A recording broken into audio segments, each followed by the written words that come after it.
Hello, welcome to a podcast. Today, I'm joined by Serena on the topic of instant noodles, an icon of Chinese-Japanese foreign relations. Here's a question. What in this picture represents Chinese-Japanese relations? Ramen. Yes, ramen is indeed representative of Chinese-Japanese relations.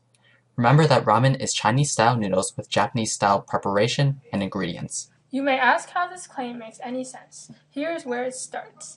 Looking at the history of ramen, we can find this short summary. It originated as a style of noodles in China centuries ago. The most popular theory is that it then moved to Japan as part of a trade caravan years later, somewhere in the 1900s. At that time, it was called Shina-soba, which was later changed around the 1950s to ramen. Because of the global trade market, it became a worldwide sensation sometime in the 1980s. Take these events in ramen history and compare it to events in foreign relations. You will see many similarities. First, the Second Sino-Japanese War ended in 1945, less than a decade before the name change.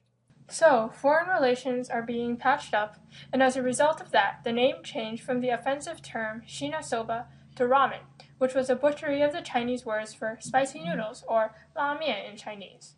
Shina was a reminder of imperialist Japan and could be considered a slur to China. The next big event in ramen history is when it reached global popularity.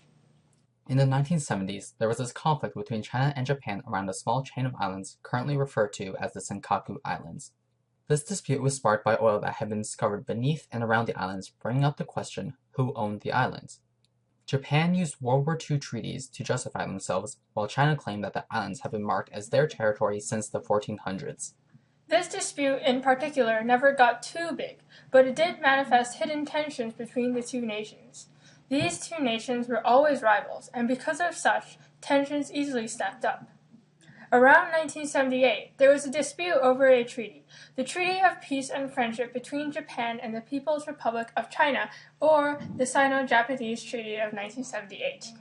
Relations started to sour when Japan decided to claim the Senkaku Islands, and Chinese boats protested those claims. This was such a big issue because some of the boats were armed. It seemed as if China might have been making a semi-military move. Despite this drama, the treaty still went through, and Chinese-Japanese relations improved greatly during the 1980s. They started trading more and improving each other's economies, becoming each other's largest trading partners. One of the big things they traded was ramen. So, as tensions settled and relations were being patched up, ramen, among many other Japanese goods, became very popular in China. To those eating ramen decades after these disputes, it is a symbol of Chinese-Japanese relations and how when they work together, much can happen. The ramen industry reflects Chinese-Japanese relations as a whole. It is also a special case because it is a Japanese adaptation of a Chinese dish, and therefore shows a merging of culture between the two rival nations.